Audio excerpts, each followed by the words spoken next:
Our chair for this morning's panel, A Sense of the South, is James Engelhardt. He is himself a Southern author, having grown up in Asheville and Hendersonville before doing his undergraduate work in Spartanburg. He has a collection of poems, Bone Willows, and a second collection scheduled to appear next year, Never Just a Game. You can find his poems in many literary journals. James is a lecturer in the English department just down the road at Furman University, where he teaches first-year writing, intro to creative writing, and writing poetry. Please welcome James Engelhardt.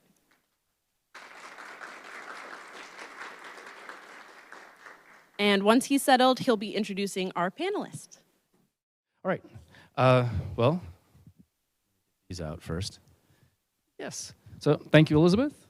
Thank you to the Greenville County Library System, and thank you all for being here. It's a lovely day. There are many other places to be, but you're here, and I appreciate that. We all do. So as Elizabeth said, I'm going to introduce our panelists briefly, then we'll dive into some questions I have. You have those note cards, so stuff might occur to you, and we'll finish up then with a Q&A from y'all. All right. I feel like I should do our first, but no, I'll try to low-key it. Our first panelist is David Joy. He's a 12th generation North Carolinian who grew up in the Piedmont along the Catawba River, moved away at 18, and has spent the last 22 years 100 miles west in the mountains of Jackson County, specifically Tuckasegee, North Carolina, with his dog, Edie Munster, and she's a beautiful dog. He's the author of 5 novels, including Those We Thought We Knew, When These Mountains Burn, The Line That Held Us, The Weight of This World, and Where All Light Tends to Go, almost all of which were either award winners or finalists, so that's awesome. His stories and creative nonfiction have appeared in a number of publications, including Garden and Gun, the New York Times Magazine, and Time. Brit, what's up? Yeah.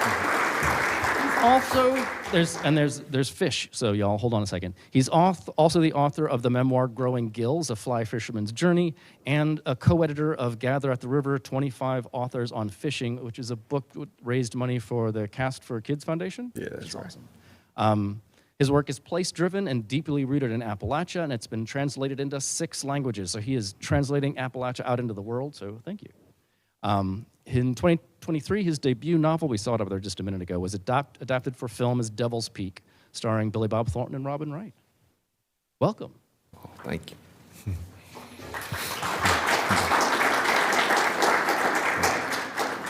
Our next panelist is Raquel Vasquez Gilliland. She is a Mexican-American poet, novelist, and painter. She was born in West Palm Beach, Florida, and grew up there with her parents, brother, and sister. She has studied fine arts for many years, both in high school and college, specializing in painting.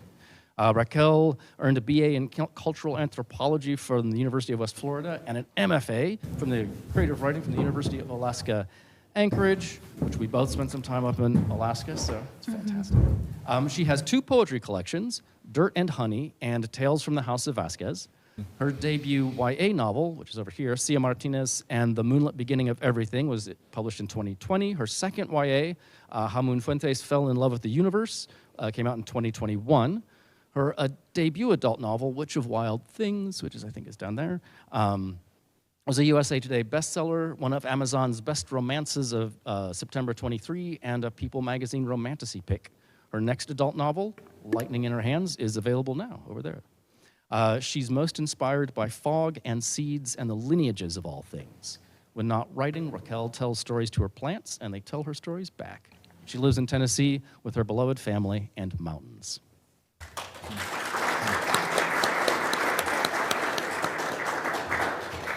And our last panelist this morning is Glennis Redman, who is Greenville, South Carolina's inaugural Poet Laureate. There we go. Yes, thank you.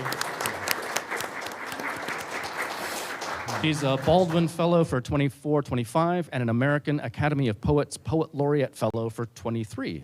She was chosen as a citizen diplomat with the Jonathan Green Maritime Cultural Center. Glennis earned her BA at Erskine and her MFA at Warren Wilson. She's a veteran Army reservist.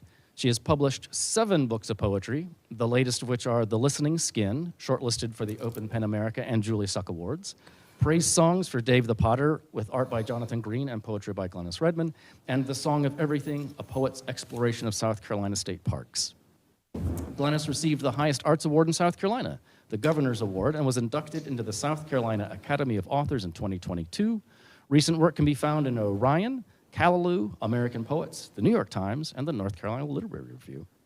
Glennis is the mother of twin daughters, Amber and Celeste, and a grandmother, Gaga, to Julian, Paisley, and Quinn. Glennis believes poetry is the mouth that speaks when all other mouths are silent. Thank you, y'all, for being here this morning.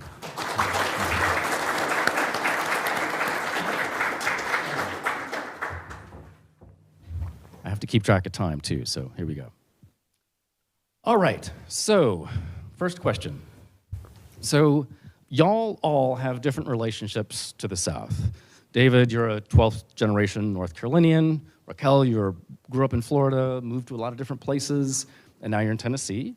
And Glennis, your bio says native of nowhere, but you've got roots here in South Carolina. And as we both have this bi-Carolinian identity, so yeah. So if we're talking about a sense of the South, which is what we're doing this morning, that's 3 different engagements and perspectives. So for each of you, how does the South inform your writing? It's a big question, because I know there's not just one South, right? Beyond the various sub-regionalisms and whether or not Texas is even part of the South, which is a whole different, we can talk about that. But each of you experience the region in different bodies as well. Yes, so that's an entirely different kind of South, too. All right. How are you doing? Feels good? Anybody want to jump in, or do I need to start calling? Yeah. I mean, I can. For me, I think part of it is that I just don't know anything else. I'd never been on an airplane until I sold a book. I'd never left North Carolina. My earliest ancestor came out of Virginia into what would become Bertie County in the late 1690s. And by the mid-1700s, most of my father's family is settled in and around the river that I grew up on. And so all I really know is North Carolina. I don't know dick about anything else. And I think the bigger thing for me, though, is that I say that with a sense of pride, to say that I'm a 12th generation North Carolinian, but to admit that you are a 12th generation white anything in this country is to admit that you are most likely the descendant of enslavers. And in my case, that's most assuredly the truth. And so to grow up with that as your lineage is to grow up with this very conflicted identity if you have any type of, retrospective, approach to history, if you have any type of critical eye on history. And so I think it's always been for me this balancing act of this immense pride and this sort of disgust with what part of that history entails and trying to make sense of that. I think those things have affected my identity and have affected my work maybe more so than anything else.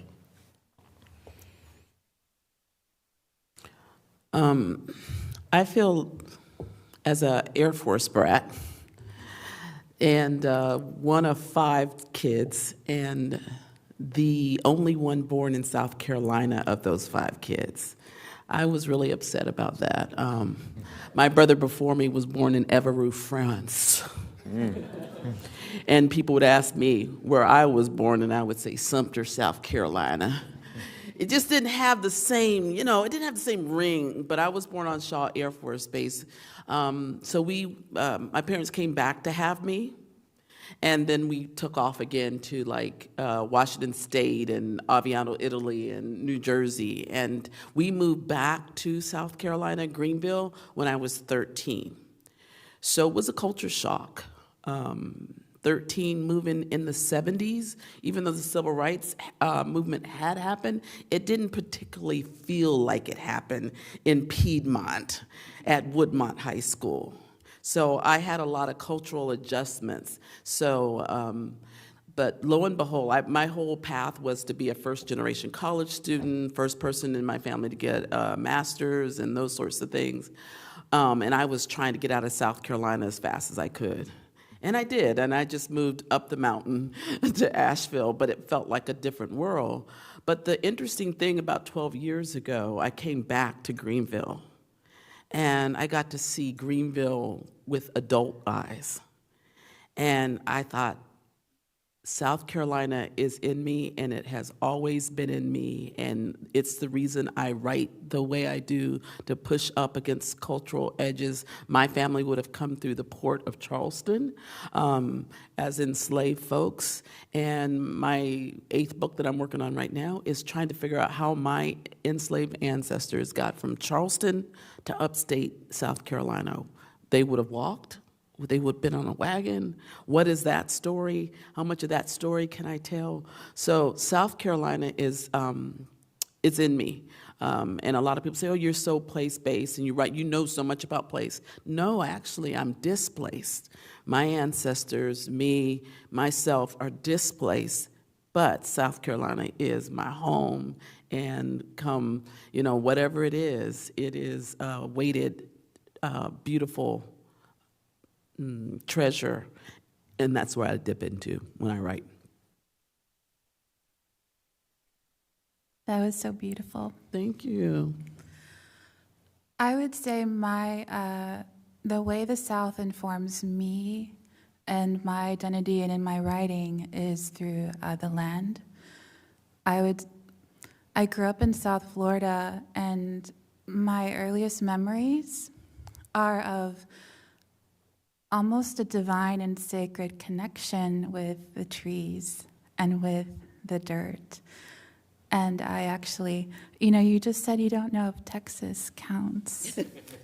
I discovered recently, within the last 5 years, that my mother's family is indigenous to Texas. Oh, wow. So there is that I'm also incorporating and learning about. I was recently invited back to the nation that my grandmother would have been descended from. I've been invited to join a ceremony for the first time in however many generations. So I think that is the defining and most, sorry, I have a migraine. Just heads up, the words aren't coming as smoothly. But the thing that I embrace the most is this connection with the land. And I have lived in lots of different places. And people in the South, I've noticed, just observing, there is a connection with the land more than a lot of other regions. I would say Alaska comes close. Yeah, so that's the biggest thing for me. And I think you can see that in my work. Is this working? Yeah, there it is. Y'all can follow up on that too if you want to. You want to talk about your own feelings of connection to landedness, or? I think, I said I don't know anything else, and that's the truth. But I don't see that as a limiting thing. Ron Rash told me one time, he said, you have to get the details right in order for the reader to believe the big lie. And what he meant by that is that fiction is by its nature a lie. I'm trying to convince you that something is real that is not. And when it's done well, it's sort of a magic trick, and it's not some cheap magic trick. It's not sleight of hand. It's making the Statue of Liberty disappear. And the way that that's done, if you've ever been reading a book, and let's say you're a heart surgeon, right? And all of a sudden this guy, he's a character and that's his job, and he's performing a triple bypass on somebody, and he gets a detail wrong. The minute it happens, you're out of it. And maybe you forgive them, but most of the time you don't. For me, I don't. I'm gone. You've lost me. I can think of one example where I ever gave anybody grace, and it was Andrew Krivak's The Bear, and it's only because that book, what he was trying to do, strikes. I was impressed. But he got the anatomy of a deer wrong, and it still irks the hell out of me. This character heart shot a deer, and it's like, nah, it wouldn't have happened. And that's okay, but the point is that you have to have the language in order to create that. And so for me, it all boils back to that language and that knowledge of the place. I think about like the end of the line that held us. And I've got this character, Dwayne Brewer, who's walking through the spring woods in the mountains. I know what those woods look like. I know that the trout lilies come up first. I know that the trout lilies are already up right now, and not the flowers, just the leaves, just those marmorated leaves that look like trout have come out of the ground in the mountains of North Carolina right this minute. And it won't be long before they lift that stalk and that sunken head of that flower is bowed to the, I know what it looks like. I know what he winds up looking at this pink lady slipper. If it's fall and I write that, it ain't right. And if you read it and you knew it was wrong, it ain't right. But that type of intimacy and that intimate knowledge of place is what creates kind of, the clay that you're molding all of this with. And if you don't have it, it can't hold. There's nothing to put on the wheel. There's nothing to form. And so for me, it's that. And I was very fortunate in so much as I come from a people, like I said, who were very deeply rooted to place, who were very deeply rooted to land. And that was a blessing. Hearing you both, it's really, place is so important and beautiful, and having that knowledge that you have, or what comes from your people, what comes with you being on the land is great. But I also think about the mystical quality of land, or spiritual. But I also feel somewhat disconnected as a African American, as a Black person from the land. And even though we grew on the land, we picked cotton, we farmed, we sharecropped, we were enslaved. When I was working on my MFA at Warren Wilson, my professor assigned a pastoral poem to me. And for the life of me, I could not write this poem about the bucolic aspects of nature. And I didn't know what the wall was, because I was, I can write, but I couldn't until that last semester, and a group of us that were graduating, someone was talking about what are your fears? And everybody was like saying spiders and bats, all of the things, haunted houses. And I said one word, and I don't know where it came from, but I just said trees. And I love trees. But everybody in that room said, why would you be afraid of trees? And I said, it's not the tree per se, it's what has been done to us on trees. And so I ended up writing a essay that got published by Orion Magazine, which is an environmental magazine, and it's called What Hangs on Trees.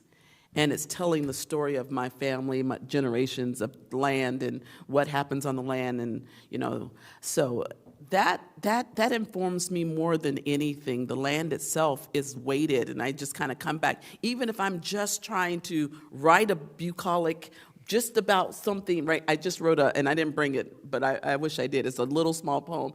I wrote a poem for ranunculus. Anybody know the flower ranunculus? They're so beautiful, and I was somewhere and saw this ranunculus, and I've got to do my taxes, I got to pick up my grandson. I'm sitting here writing this poem about ranunculus and what rhymes with ranunculus, and for 4 or 5 days, and I just told my daughter, I said, writers are such odd, strange people. Like, I'm sitting there worried about ranunculus, so I get my taxes done, and then I'm back to ranunculus, and so it's just this kind of living in the world of beauty and then living in this world of sorrow. I mean, I think that's what place does to me. And for many years when I was traveling, I toured the country, performing and doing workshops, I would get haunted in certain places, and I had no idea why certain cities and towns haunted me. And it took me about 10 years, I'm slow, to figure it out.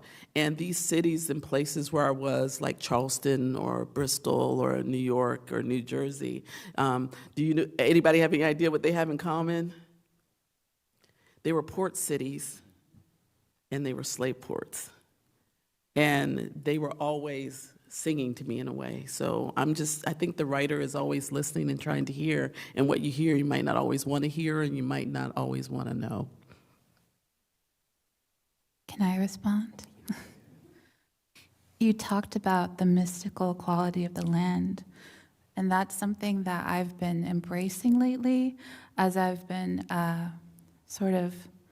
decolonizing my spirituality.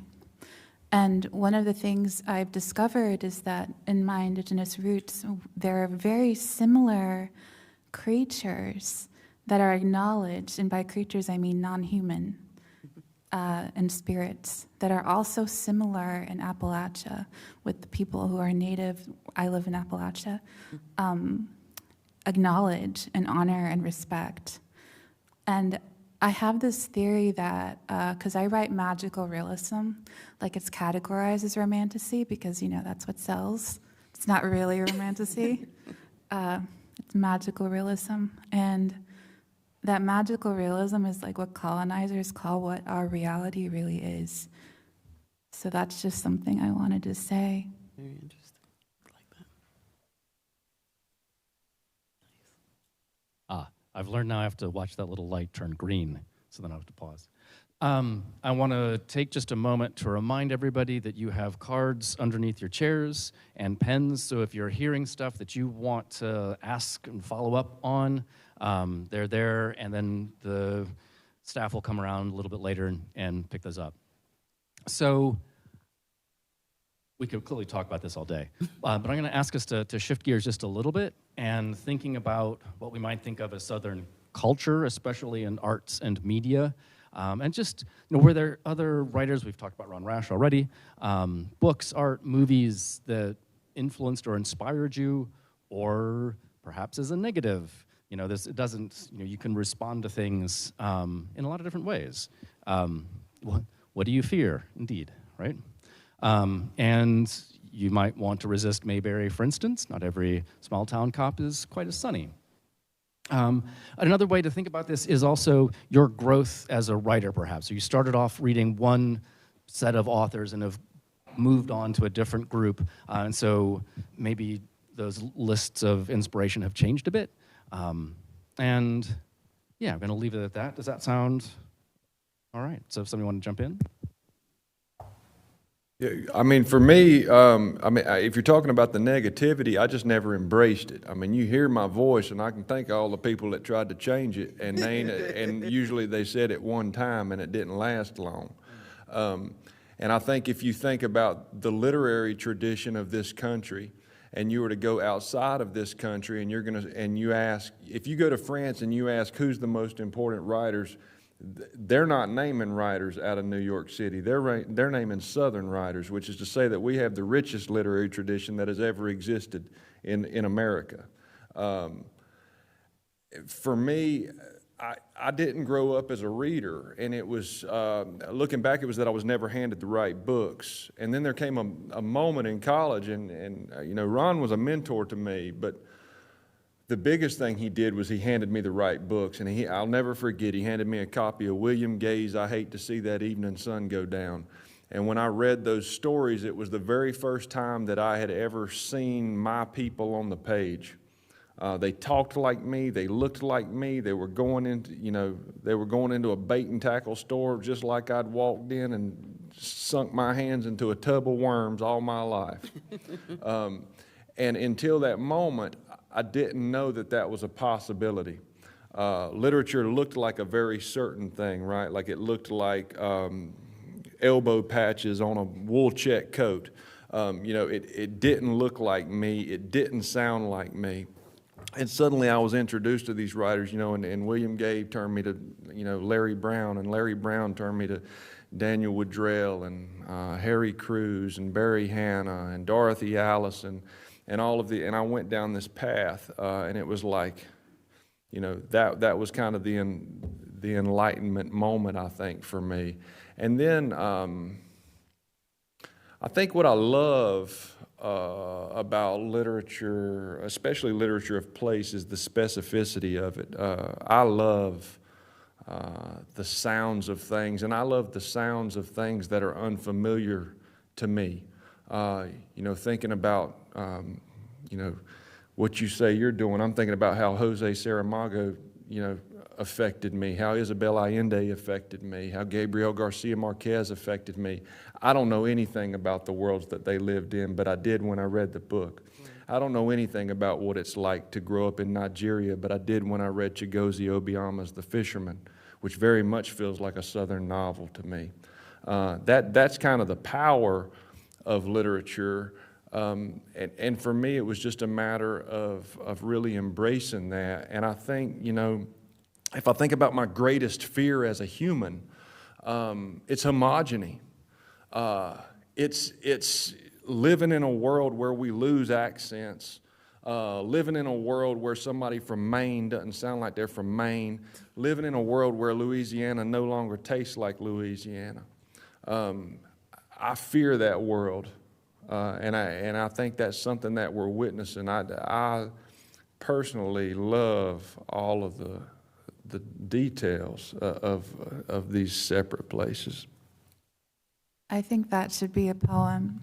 Yes. The Maine and the tasting. I want to read that as a poem. I concur. When you were talking, I was a voracious reader, and I came from a family of non-readers. We were soldiers and athletes, and that was it. That's what you got patted on the back for. But I was that weird kid who was always in a corner with a book, and they just couldn't quite understand it. What was sad about that, up until 13, there were no black characters that I was reading. I was reading Alice in Wonderland. I was reading Pippi Longstocking and Ramona the Pest. Those are the blackest girls I could find because they were just hot messes, and I wanted a hot mess. I didn't want this. My mother wanted me to be a lady. I was none of that. I was a tomboy. I was outspoken. I was loud, as you can see, loud even when I'm not talking. But I remember this one moment being in Aviano, Italy, and being at a Black History program, which is only a week long then. And Mrs. Van, my fifth grade teacher, who was reading The Hobbit to us an hour a day, which you could do in the 70s, She read bouffant hairdo, loved her, would follow this woman everywhere. And she just said, okay, fifth graders, we're going over to our Black History program. I didn't want to go because I wanted to be on the playground. But there was a moment that I knew that I had become a poet because there were high schoolers who were going to be singing, dancing, doing speeches. One girl in particular, her name was Yolanda Walker, changed my world. I was sitting on the back row on the floor, and she came out and did a poem that just blew my world. Do y'all want to hear the poem? Mm-hmm. This poem hit me, and it continues to hit me. And she was very cool. She had on black boots, black jeans, black turtleneck, a black fro out to here. It was the 70s, y'all. And a black beret right on top of her head. And she commenced to saying, got up this morning feeling good and black. Thinking black thoughts, did black things, played all my black records, and minded my own black business, put on my best black clothes, walked out my black door, and Lord have mercy, white snow. That poem was by Jackie Early, and the title of the poem, y'all, was 1,968 Winters. What do you think that was referring to? 1968. The poem had a colloquial ring. My grandmother could have been saying that. Because got up this morning, I was like, my grandma's in the room talking to me. And then there was humor. This black, white was funny. But the fifth grader in me knew nothing in that poem was funny. And it was about, if you're isolated, if you're not accepted, you're going to feel frozen. And that was the first time somebody had talked to me. And so I ended up finding Jackie Early, and I won't go into the story, but she found me, and we became pen pals. She's in her 80s now, and she wrote the blurb for one of my books. But I do think what you're talking about, the power of literature and the power of hearing your people, your voice is, and that's why I write like I do. I mean, I try to write like my grandmother had a third grade education. I try to write so my grandma could understand. Sandra Cisneros. Yeah. That was when I first saw myself. I'm a Latina. Mexican American. It's not a Southern book, but when you see yourself going to talk about how the South has come into my work, it's through representation. That's what made me see it as possible. That's it. Just Was it her poems or her House on Mango? House on Mango Street. I was a child, and that book was written in vignettes. Yes. Which is how my first novel is written. I styled it after it. Wow. Cia Martinez over there. Yeah. Also not a Southern book, but Yeah. yeah. Can I add a little anecdote? I'm assuming there are writers who are like querying and doing things like that. Just for some reassurance and encouragement, when I was querying Cia Martinez, like I said, the book is written like a series of prose poems. Like some of the chapters only have 1 line or 2 lines. So I got an agent wrote me and said, "You don't know how chapters work. Let me explain it to you." And I knew in my heart that I didn't need to change my book. And it's published literally as is. So agents don't know everything. You know your work better than anyone. So I felt to say that. Can I say one more thing about an author, a Southern author? You can love them or not love them, but I usually found myself in Black women writers because I was starved for them because I didn't get them growing up, so I was self-taught.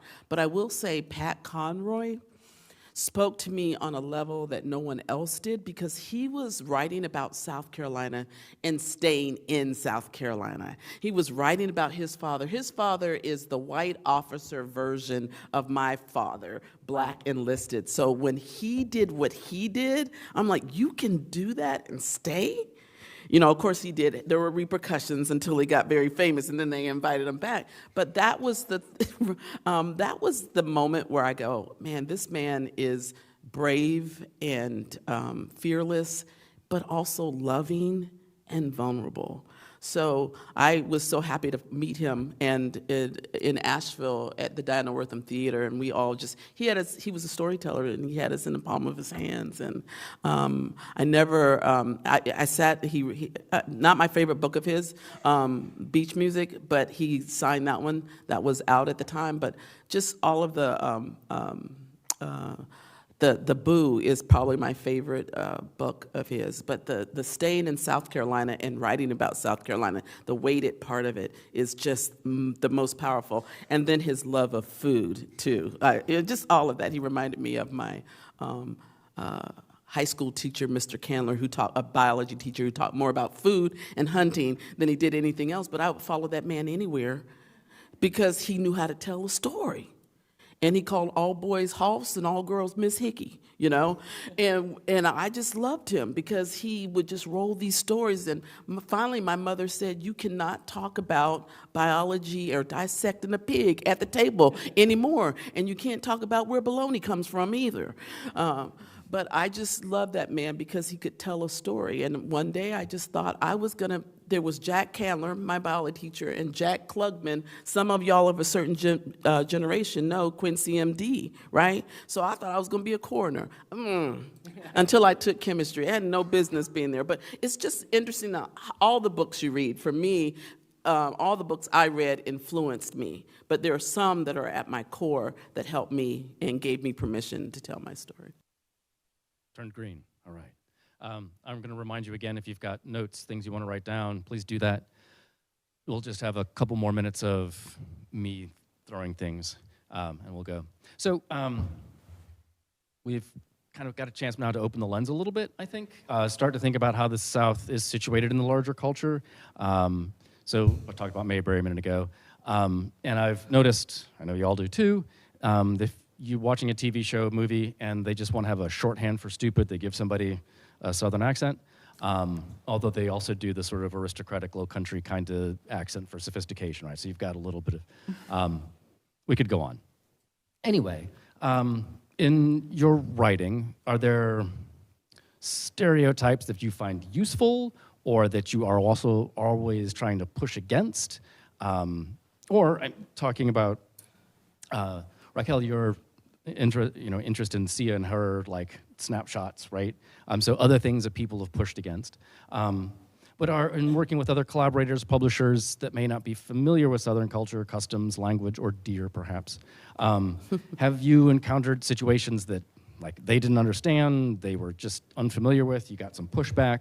So a couple of different ways to go about this. Somebody want to jump in? Everyone's looking at me. Not really on Southern influence, mostly my Mexican American culture, just not understanding the food, the slang, the implicit understanding that the female elders are always going to be in your business. It's just like implied. I don't have to spell it out. It's like things like that. I've gotten a lot of microaggressions, unfortunately. Especially for Sia, which, by the way, was optioned to be a television series. Very exciting. Nice. I wrote this book because I wanted to see a brown girl like kicking alien ass. It's a sci-fi, and like the X-Files, but like with a Mexican girl. And I got a lot of feedback saying, we've seen this before. And I said, you've seen a brown girl? And that's not what they meant. We've seen white people do this, is what they meant. So things like that were difficult. That's where I've gotten the most pushback.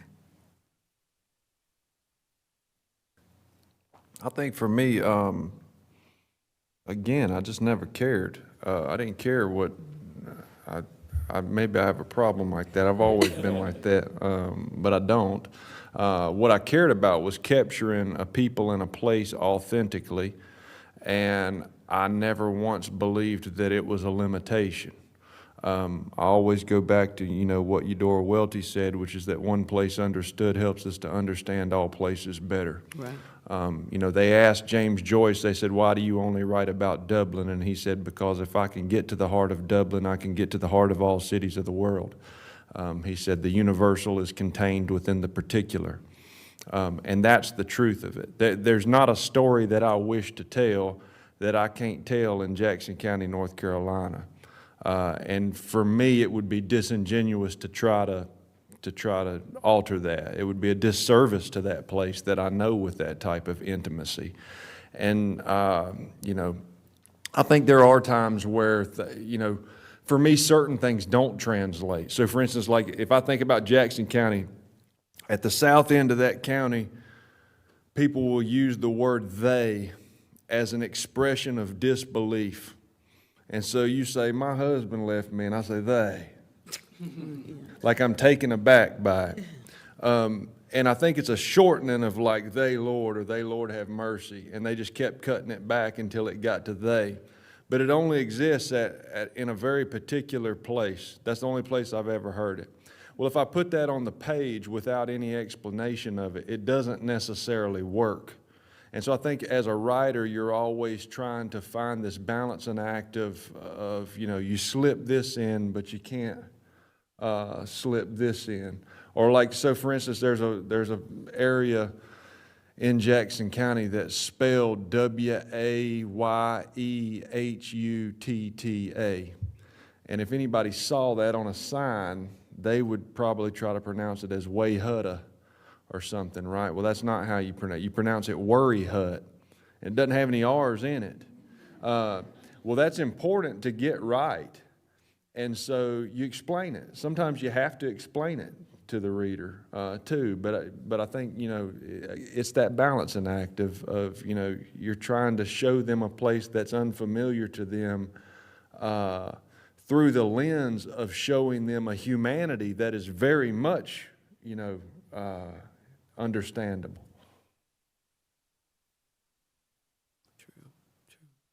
I feel like I got a lot of pushback. And I'm primarily a poet. Don't write fiction, and all folks who can tell that story. I do some nonfiction. Early on, and still some, I would get, why do you always write about black people?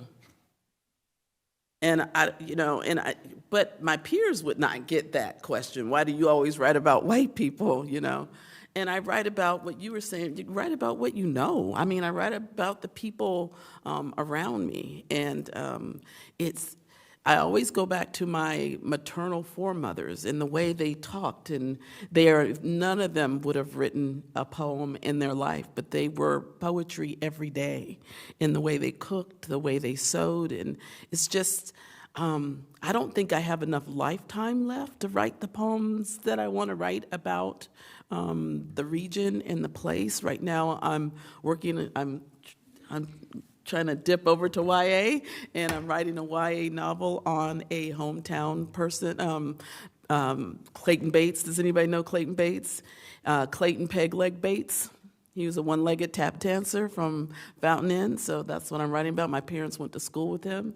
And so why do I write about these folks? Because it's like what you were saying, you write about them, you get it right, you're writing about everybody. In this one book, What My Hands Say, I'm writing about my great-grandfather who couldn't read or write, and I had written a poem in his voice, but then, people will come up and say, you were writing about my great-grandfather who couldn't write, and that is not a Black thing. It was a thing from the area. And so I just am bent on telling the story that I'm compelled to tell. And the way I look at poetry, I look at my poems, they stand outside of my house in front of my door.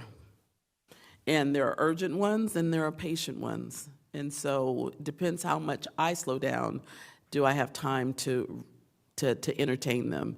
And now that I have slowed down, I'm not touring, I'm home more. The place of where my parents came from, Fountain Inn, they went to Fountain Inn Colored High School. And, I want to tell their story. And I wish I was doing this 20 years ago, but you get where you're supposed to be when you get there. And so that's what I'm doing, and I don't pay attention to my New York friends who are like, how can you live in South Carolina, I live in South Carolina because it's my home and it's my people, and so there is a little bit of put downness, but there's also, you cannot escape that there's an effort to erase our histories right now as we speak. And these things are urgent. I feel they're urgent, and they need to be told, or they will be gone. They will go away. And so I think it's a matter of urgency and immediacy for me to be unapologetically who I am. Can I add an anecdote? Just on the theme of when you write with specificity, you're speaking to everyone. My book, How Moon Fuentes Fell in Love with the Universe, has a toxic mother in it. That's she's the villain of the story. And the main theme of the book, I would say, is sex, which has been difficult for some people to accept. I was invited to a book club where they complained to me about it, the adults, not the young adults. But so I did a presentation at a library in Missouri, and the teens who had come in had read Moon Fuentes. They all had me sign their books. And afterward, one of their teachers came to me, and she was an elder. She was covered in crosses, and I was like, oh no, because I had also discussed the topic. Sex. It's about, going against the slut shaming, the colonial view of sex and things like that. And she just came to me and she had tears in her eyes and she said, that's my mother. And I was like, oh my God, there was a moment of that connection where I really am not sure if I would have ever known I had something in common with this woman, but she, her heart was open because of my book. It's beautiful. All right, so we should have some notes, people coming. I would, speaking of writing with specificity, if I could get my students to do this, because I think they have this sense that that the universal is in the particular, takes them a long time to learn, and they don't trust themselves, particularly when they're younger.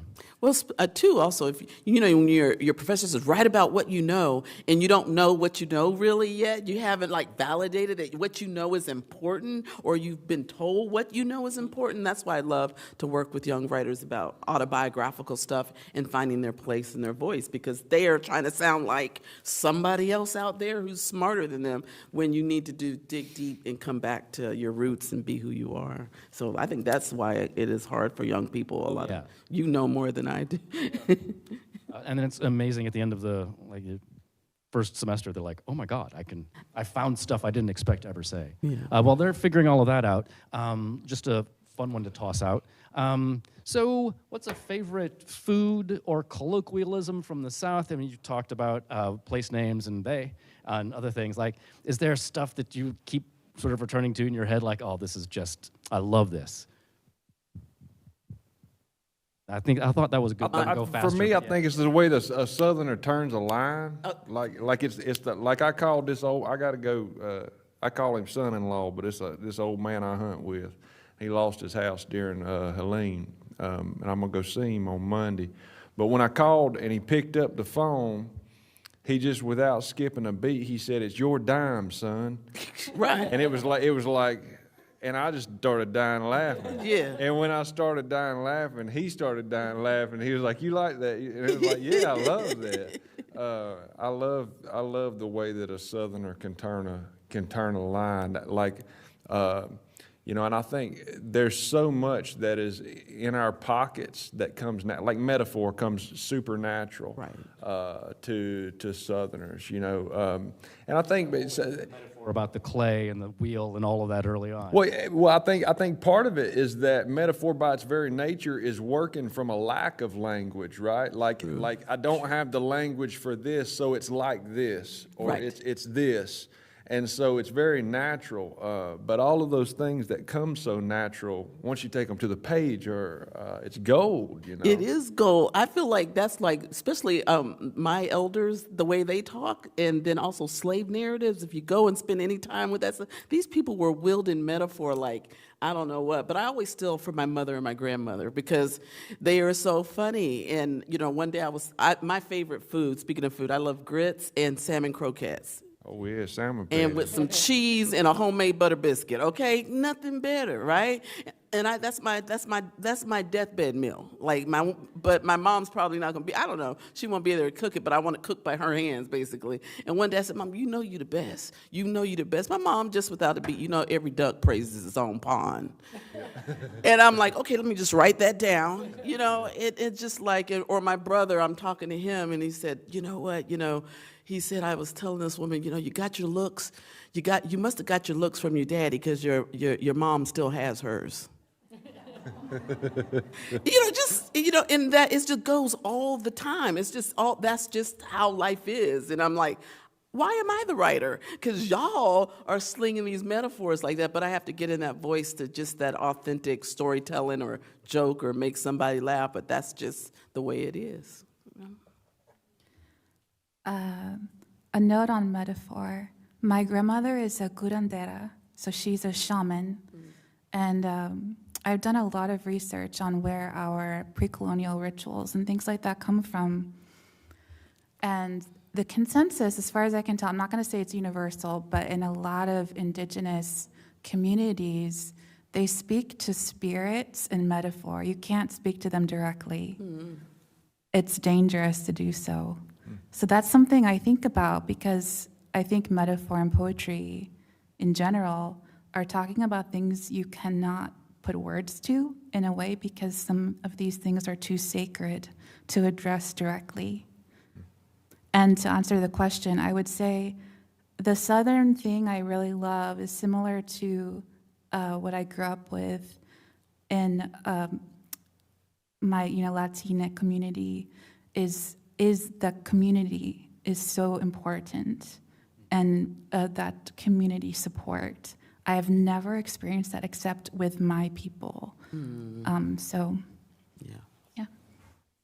I'm glad that you brought up a little bit of research because our first question here, there's a little stack. I'm not sure we're going to get to all of these. So So you have all talked about, primary experience and like thinking about place and being grounded in the place. But but you've also mentioned research. So where's that balance? Do you do writing that's based on research? Do you do research to fill in gaps? And then how do you take that research from the library, as it were, to the page? I can go first. So I'm autistic, so one of my hobbies is researching random things, like extensively, to the point where people ask if I have a degree in, said subject. So what I do is I do what Elizabeth Gilbert recommends is follow the wonder, which is natural to me. I read about the history of perfumery without knowing why, and the molecular, makeup of certain fragrance notes and things like that. And then I'm like, maybe 6 months later, I say, oh my God, it's set on a fragrance farm, So it's kind of mystical for me.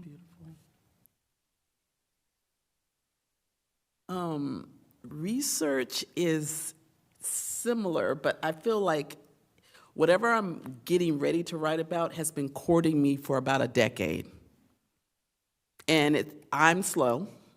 And then I realize, oh, I am supposed to be doing this, but it's coming to me, just like I was telling you about Peg Leg Bates, that story. So my research, I went up to where he opened one of the very first African-American country clubs. He could dance in these clubs, but he couldn't stay there in these resorts. He couldn't eat there. So he opened up in Kerhonkson, New York. So for the last 2 years, I've been struggling with my health and stuff like that. I was trying to get up there and couldn't get up there. So I decided I was just going to drive up. I got a residency. Jacqueline Woodson has this Baldwin for the Arts. And I just wanted to be on the land where he had his country club for 20, 30 years.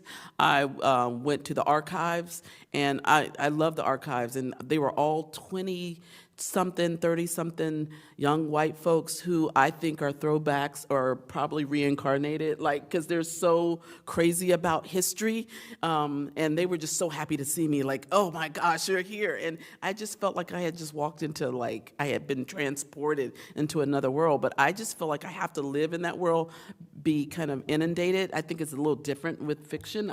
But with poetry, I'm just really trying to get the facts right, but I'm also trying to get the emotional resonance right.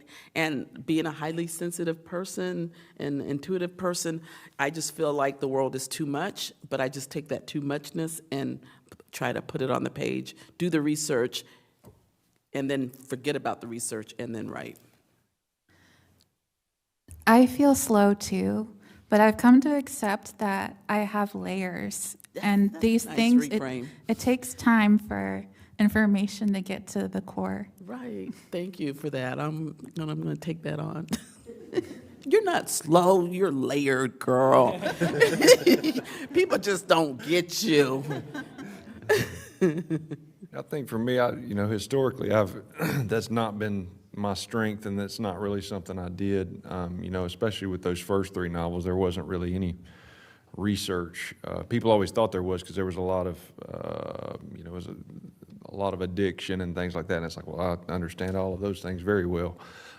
With that fourth novel, When These Mountains Burn, it was, I understood the attic, but I didn't understand the effects on family and things like that. And so there were elements of research into something like that. But with this last novel, those we thought we knew, it was there was a ton of research that went into that. And I was trying to write about a community that still exists, but is incredibly fragmented. If you go back and look at Jackson County, demographically, there were, more black people in that county in 1900 than at any other point in time in history.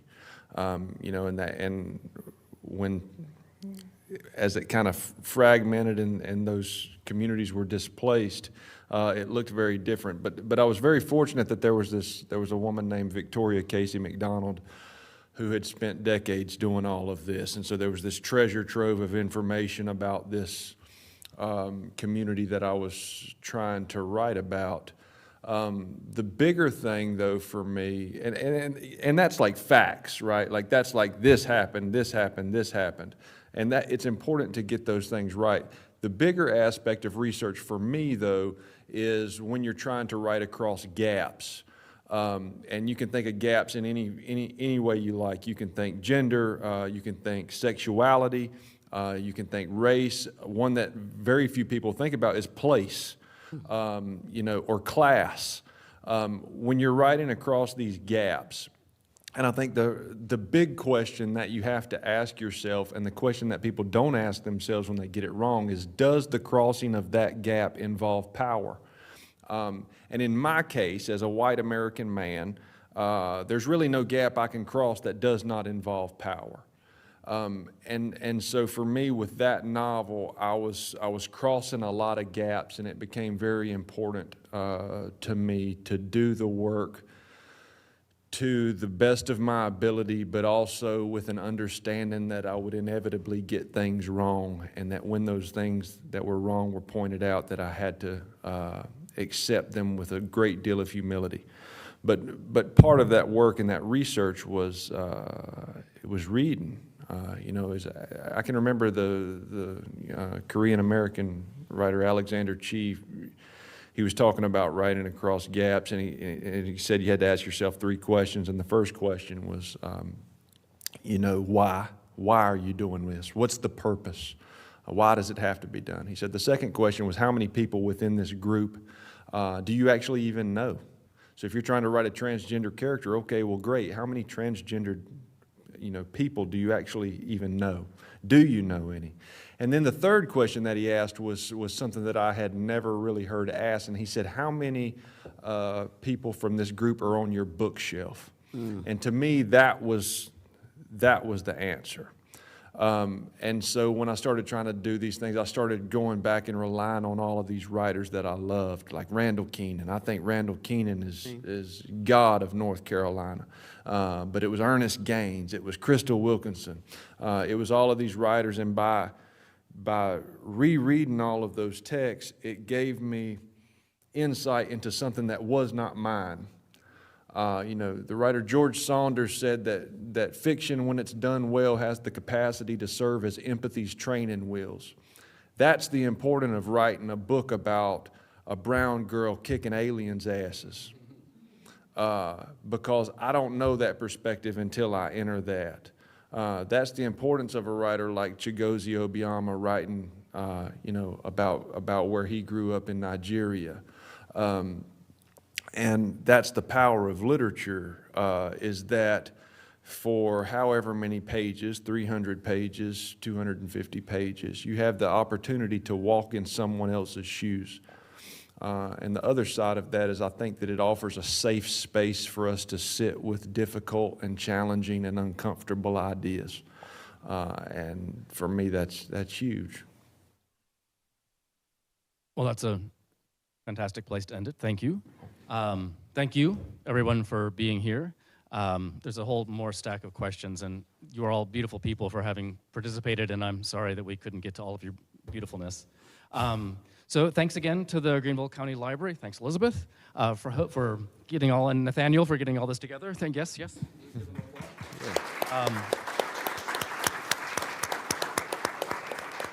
again to our panelists.